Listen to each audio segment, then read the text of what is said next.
Hello नमस्कार दोस्तों, स्वागत है आपके एक और न्यू फ्रेश वीडियो में। और आज के इस वीडियो में आपको बताऊंगा कुछ वैसी बाइक्स के बारे में जिनको अगर आप बम्पर टू बम्पर ट्रैफिक पे चलाते हो या फिर थोड़े लंबे समय के लिए चलाते हो तो आपकी पीठ, हाथ, कमर ये सब चीज़ की बैंड बजना एकदम मस्ट है। तो शॉर्ट वर्ड में अगर मैं आपको बताऊं तो बेसिकली इस वीडियो में हम लोग बात करेंगे वही सब बाइक्स के बारे में जिनमें आपको जो राइडिंग पोस्चर वो काफी ज्यादा एग्रेसिव देखने को मिलता है। और इसी चीज की वजह से यहाँ पे मैंने आपको बोला कि ये सब बाइक्स को अगर आप लोग लंबे समय के लिए राइड करते हो तो इतने सारे आपको बॉडी में पेन होते हैं। और वहीं अगर आपको सभी इन्फॉर्मेशन जाननी है कि कौन कौन सी वो सब बाइक्स है जिनको चला के आपको बॉडी में इतना ज्यादा पेन होता है तो आपको वीडियो को एंड तक जरूर देखना पड़ेगा। और वहीं ये वीडियो में ज्यादा आपको ट्रैक ओरिएंटेड वाली बाइक्स देखने को मिलेगी। हाँ, कुछ बाइक्स आपको ट्रैक ओरिएंटेड से हट के भी देखने को मिलेगी, इसलिए मैंने आपको बोला कि वीडियो को आपको एंड तक देखना पड़ेगा सभी इन्फॉर्मेशन पाने के लिए। और वहीं से पहले वाली जो मैंने वीडियो अपलोड की थी उसके कमेंट सेक्शन में मैंने देखा था कि लोग विनोद करके काफी ज्यादा स्पैम कमेंट कर रहे हैं। तो ये भी वीडियो में मैं देखूं कि मेरे ऑडियंस कितना ज्यादा एंगेज रहते हैं मेरे कंटेंट के साथ। तो ये भी वीडियो में जितना हो सके उतना विनोद कमेंट आप लोग चाहे तो भर सकते हो। तो देखते हैं आप लोग कितना कमेंट में भर सकते हो ये वर्ड को। So anyways back to the topic. और वहीं इस वीडियो में लोग 7 बाइक्स पे बात करेंगे। तो वीडियो अगर आपको पसंद आता है तो जरूर से लाइक कर दीजिएगा, चैनल को भी सब्सक्राइब कर दीजिएगा। और साथ ही में अगर कोई दूसरी बाइक से रिलेटेड अगर आपको इन्फॉर्मेशन चाहिए तो अपने से डायरेक्टली बात कर सकते हो इंस्टाग्राम पे। इंस्टाग्राम की हैंडल आपको नीचे डिस्क्रिप्शन बॉक्स में देखने को मिल जाएगी। तो चलिए इस वीडियो को हम लोग शुरू करते हैं। तो दोस्तों हम लोग यहाँ पे 7 नंबर पे एक बाइक के बारे में नहीं बात करेंगे, पूरा का पूरा सेगमेंट को यहाँ पे मैंने उठा के रख दिया। और वहीं इस सेगमेंट का नाम है कैफे रेसर सेगमेंट। तो कैफे रेसर सेगमेंट में आने वाली जो कुछ बाइक्स है उन पे मैंने ऑलरेडी एक वीडियो बनाया हुआ है, तो वो भी वीडियो आप लोग चाहे तो चेकआउट कर सकते हो। वैसे कैफे रेसर सेगमेंट में भी जो बाइक फॉल होती है इनका भी राइडिंग पोस्चर काफी ज्यादा एग्रेसिव होता है, क्योंकि कंपनी ये सब बाइक्स को डेवलप करती है हाई स्पीड को अचीव करने के लिए। और हाई स्पीड को तभी अचीव किया जाता है जब उसमें राइडर पूरी तरीके से टक डाउन करे। और टक डाउन करने के लिए जो राइडिंग पोजीशन है वो हल्का एग्रेसिव होना चाहिए। जो हैंडल बार की पोजीशन है उसको लो सेट करना पड़ता है, तभी राइडर पूरी तरीके से बाइक में टक डाउन करने पाता है। और उसी की वजह से एक एरोडायनामिक इफेक्ट क्रिएट होता है जिसमें कि उतना ज़्यादा विंड का ड्रैग नहीं आता है। तो बस इसी की वजह से कैफे रेसर सेगमेंट में जो बाइक फॉल होती है उनका भी जो राइडिंग पोस्चर वो आपको इतना एग्रेसिव देखने को मिलता है। जैसे कि आप लोगों ने कॉन्टिनेंटल GT 650 का देखा ही होगा, हुस्कवर्ना विटप्लेन 250 का देखा ही होगा। फिर जैसे कि एक्सपेंसिव बाइक्स हो गई, कावासाकी Z900 RS हो गई, डुकाटी स्क्रैम्बलर हो गई, ट्रैम थ्रक्स्टन हो गई। तो ये सब जो कुछ कैफे रेसर बाइक्स इनका राइडिंग पोस्चर आपको काफी ज्यादा एग्रेसिव देखने को मिलता है। और वहीं जैसा मैंने आपको बता दिया, अगर आपको कंप्लीट वीडियो देखना है कैफे रेसर पे तो वो चैनल पर पोस्टेड है, आप लोग चाहे तो चेकआउट कर सकते हो। तो 7 नंबर में उन्होंने बात की कैफे रेसर सेगमेंट के बारे में बात करते हैं जो 6 नंबर बाइक्स है उनके बारे में। अब बहुत लोग मेरे से अक्सर पूछते रहते हैं कि भाई वैसी कोई बाइक बताओ जो कि 3 लाख या फिर 2.5 लाख के नीचे में, जिसमें कि हम लोग ट्रैक राइडिंग भी कर सके, जो थोड़ी ट्रैक ओरिएंटेड हो। तो ये कंडीशन में सबसे बेस्ट आपके लिए ऑप्शन रहती है KTM RC सीरीज। और वहीं उससे भी कम अगर आपके बजट है तब आपके लिए Yamaha R15 भी काफी ज्यादा बेस्ट ऑप्शन रहती है। अब जैसे कि आप लोग जानते हैं कि Yamaha R15 हो गई या फिर KTM RC सीरीज की कोई भी बाइक हो गई, इनका भी राइडिंग पोस्चर आपको काफी ज्यादा एग्रेसिव मिलता है। अगर आप लोग सिटी में ये दोनों बाइक्स को काफी लंबे समय के लिए चलाते हैं तो आपको पेन कहीं ना कहीं जरूर होने ही लगती है। तो इसलिए मैंने सोचा कि जब ये एग्रेसिव राइडिंग पोस्चर वाली बाइक्स के बारे में आपको बता रहा हूँ तो ये दोनों जो बाइक्स हैं इनको कैसे मिस किया जा सकता है, इसलिए KTM RC सीरीज की सभी बाइक्स को यहाँ पे मैंने डाल दिया और R15 को भी साथ में डाल दिया। अब हाँ, यहाँ पे मेरा मतलब ये नहीं है कि KTM RC 125 को भी आप ट्रैक पे लेके चल जाओगे तो उससे भी ट्रैक राइडिंग आपकी हो जाएगी, तो वो यहाँ पे आप लोग मत समझिएगा। अगर आपको ट्रैक राइडिंग करनी है तो RC 390 आपके लिए सबसे ज्यादा बेस्ट ऑप्शन रहती है। फिर भी यहाँ पे हम लोग सिर्फ ट्रैक ओरिएंटेड बाइक्स के बारे में बात नहीं कर रहे हैं, यहाँ पे हम लोग बात करें वही सब बाइक्स के बारे में जिनका राइडिंग पोस्चर काफी ज्यादा एग्रेसिव मिलता है। तो इसलिए यहाँ पे आप लोग को ज्यादा बताने की जरूरत नहीं है, आप लोगों ने खुद भी फील किया होगा, एक्सपीरियंस किया होगा KTM RC सीरीज की बाइक्स हो, Yamaha R15 को भी, कि ये सब बाइक्स का भी राइडिंग पोस्चर काफी ज्यादा एग्रेसिव मिलता है। इनका हैंडल बार जो उसको काफी ज्यादा लो सेट किया जाता है। और वहीं अगर आपको कंप्लीट डिटेल जाननी है Yamaha R15 सीरीज के बारे में, KTM RC सीरीज के बारे में, तो इन दोनों ही बाइक्स की सीरीज का ऑलरेडी चैनल पे वीडियो अपलोडेड है, आप लोग चाहे तो चेकआउट कर सकते हो। तो अब हम लोग बात करते हैं यहाँ पे जो 5th नंबर बाइक है उसके बारे में। अब दोस्तों बहुत हम लोगों ने बात करी बाइक्स की सीरीज के बारे में, बाइक्स के सेगमेंट्स के बारे में। अब हम लोग पर्टिकुलरली 5th नंबर से बात करेंगे एक एक बाइक पे। और वहीं यहाँ पे जो 5th नंबर बाइक है, इस बाइक का नाम है डुकाटी पानिकाले V4। अब जैसे कि आप लोग जानते हैं कि अक्सर जो बाइक्स आपको फेयरिंग डिजाइन के साथ मार्केट में देखने को मिलती है उनकी राइडिंग पोस्चर एग्रेसिव ही होती है। तो डुकाटी पानिकाले V4 भी कोई भी डिफरेंट नहीं है, इसकी भी जो राइडिंग पोस्चर ये भी आपको काफी ज्यादा एग्रेसिव ही मिला करती थी।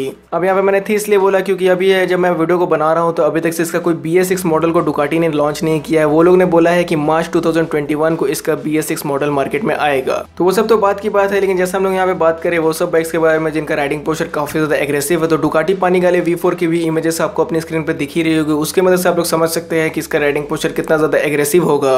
और वहीं यूसेज के भी हिसाब से ये बाइक को डुकाटी ने नहीं डेवलप किया था सिटी राइडिंग करने के लिए, इसको बनाया गया था ट्रैक राइडिंग करने के लिए। एक ट्रैक ओरिएंटेड बाइक है, जैसा आपको इसकी राइडिंग पोस्चर देख के समझ में आ ही गया होगा।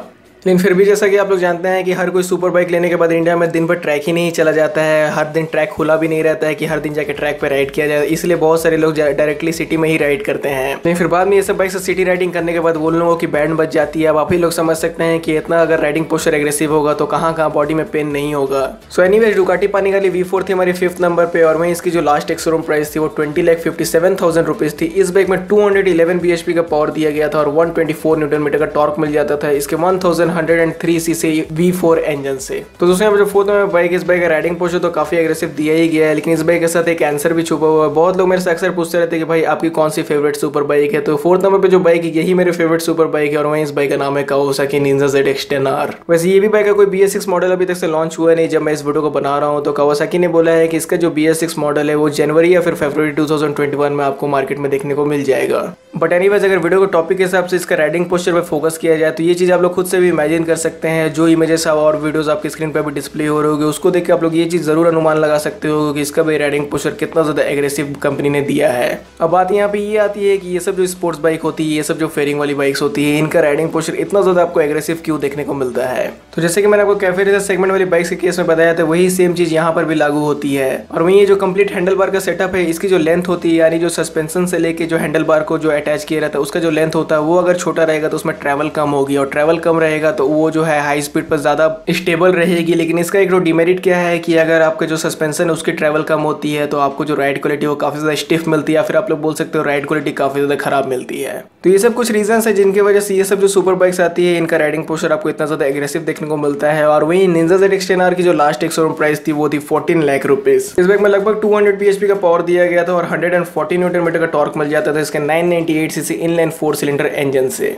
तो दोस्तों जो 3rd में बाइक, इस बाइक का राइडिंग पोस्चर जो इसको कंपनी ने काफी ज्यादा एग्रेसिव तो दिया ही था, लेकिन इस बाइक को अगर कोई शॉर्ट हाइट वाला बंदा चलाता है या फिर आप लोग बोल सकते हो जो कि 5 फीट 4 इंच से नीचे वाला अगर कोई बंदा इस बाइक को चलाता तो लिटरली उन लोगों को इस बाइक पे सोना पड़ता, तब जाके उनकी जो हाथ है वो हैंडल बार तक पहुंचती। क्योंकि इस बाइक की जो राइडर सीट है और वहीं इस बाइक की जो हैंडल बार है इसके बीच में लेंथ काफी ज्यादा है, इसके बीच में आपको गैप काफी ज्यादा देखने को मिलता है, जिसकी वजह से आपको काफी ज्यादा इसमें टक डाउन करना पड़ता है अगर आप इस बाइक को सही से चलाना चाहोगे तो। वैसे जो लंबे हाइट वाले बंदे हैं उनको उतना ज़्यादा भले टक डाउन करने की जरूरत ना पड़े, लेकिन जो छोटे हाइट वाले बंदे हैं अगर उनको ये बाइक को सही में चलाना है तो उनको काफ़ी ज़्यादा टक डाउन करने की जरूरत पड़ेगी। और वहीं यहाँ पर मैं 3rd नंबर में बात कर रहे हैं होशोंग GT650R के बारे में। तो जैसा कि पिछली 2 बाइक्स का मैंने आपको बताया कि उन दोनों का कोई BS6 मॉडल अभी तक से आया नहीं, और इसका भी वही सेम केस है, इसका भी कोई BS6 मॉडल आया नहीं और आएगा भी नहीं। तो जी हाँ दोस्तों, होशोंग का करंटली अभी ऐसा कोई प्लान नहीं है इस बाइक का BS6 मॉडल लॉन्च करने के लिए। हाँ, भले इन फ्यूचर कभी भी कंपनी ऐसा अनाउंस करती है कि हम लोग इसका BS6 मॉडल लॉन्च करेंगे तो वो चीज़ आपको मेरे सबसे पहले पता चल जाएगी इंस्टाग्राम पे सबसे क्विक अपडेट्स मिल जाती है आपको ऑटोमोबाइल इंडस्ट्री से रिलेटेड। आप लोग चाहे तो इंस्टाग्राम पे फॉलो कर सकते हो, लिंक एज यूजुअल डिस्क्रिप्शन में दी गई है। और वहीं GT650R की जो लास्ट एक्स-शोरूम प्राइस थी वो थी 5,09,000 रुपीज। अब जैसे कि दोस्तों मैंने आपको बताया कि जो 4th में बाइक थी वो मेरी फेवरेट बाइक थी, लेकिन यहाँ पे जो 2nd में बाइक है कई ज्यादा लोगों की फेवरेट बाइक है, और वहीं इस बाइक का नाम है यामाहा YZF R1। अब यामाहा R1 पॉपुलर है अपनी क्रॉस प्लेन इंजन के लिए, और वहीं अगर इसके इंजन को साइड में रखे अगर इसके राइडिंग पोस्चर की और अगर आप लोग देखोगे तो इसका राइडिंग पोस्चर आपको काफी ज्यादा एग्रेसिव लगेगा। और वहीं जो बाइक ये तो प्रॉपर ट्रैक ओरिएंटेड बाइक है, कंपनी ने इसको डेवलप किया ट्रैक राइडिंग करने के लिए, लेकिन जैसा मैंने आपको बता ही दिया था कि ट्रैक तो हर दिन खुला नहीं रहता है, तो वो लोग क्या करें, इसको सिटी में भी बहुत लोग राइड करते ही हैं। लेकिन जो लोग राइड करते हैं उन लोगों को ही पता होगा कि सिटी में राइड करने में इस बाइक में कैसा लगता है। अगर वहीं गलती से ट्रैफिक में वो लोग फंस जाए तब तो और ज़्यादा मज़ा आ जाता है। तो वैसे यामाहा R1 की जो लास्ट एक्स-शोरूम प्राइस थी 20,30,000 रुपीज़ थी। इसका भी अभी तक से कोई BS6 इंजन आया नहीं है, और वहीं इस बाइक में भी आपको लगभग 200 bhp का पावर मिल जाता था और 112 न्यूटन मीटर का टॉर्क मिल जाता था इसके 998 सीसी क्रॉस प्लेन इंजन से। और वहीं इसका भी जो इंजन था ये एक 4 सिलेंडर इंजन था। अब दोस्तों इस लिस्ट में जितनी भी बाइक्स मैंने आपको बताई मोस्ट ऑफ द बाइक्स को मैंने रियल लाइफ में देखा है, कुछ कैफे रेसर बाइक्स को भले मैंने ना देखा हो, लेकिन जितनी भी बाइक्स थी इस लिस्ट में सभी को मैंने देखा। और वहीं यहाँ पे जो 1st नंबर बाइक थी इसको लास्ट बार मैंने देखा था कोलकाता में, और वहीं इस बाइक का नाम है MV Agusta F4। अब MV Agusta F4 की जो राइडिंग पोस्चर है वो इतना ज़्यादा एग्रेसिव है, इसका हैंडल बार को इतना ज़्यादा कंपनी ने लो सेट किया है कि अगर आप इस बाइक के साथ कोई हिली एरिया से नीचे आ रहे हो और साथ ही में अचानक से अगर आप लोगों ने ब्रेक प्रेस कर दिया तो ये होगा कि आपकी बाइक स्टॉफी मारेगी और आप फेंका जाओगे। तो जी हाँ दोस्तों, इस बाइक का राइडिंग पोस्चर काफ़ी ज़्यादा एग्रेसिव है, जैसा आपको अपनी स्क्रीन पर अभी दिखने को लग ही रहा होगा इसके इमेजेस से। तो मेरे को तो लगता है कि MV Agusta F4 के जो भी ओनर्स इंडिया में होंगे, अगर वो लोग सामने ट्रैफिक देखते होंगे तो वो लोग बाइक को साइड में रख देते होंगे, बोलते होंगे कि इनको बाद में आके ले जाएंगे, या फिर वहीं पे खड़े खड़े इंतजार करते होंगे ये सोच के कि जब ट्रैफिक खत्म हो जाएगी तभी आगे निकला जाएगा।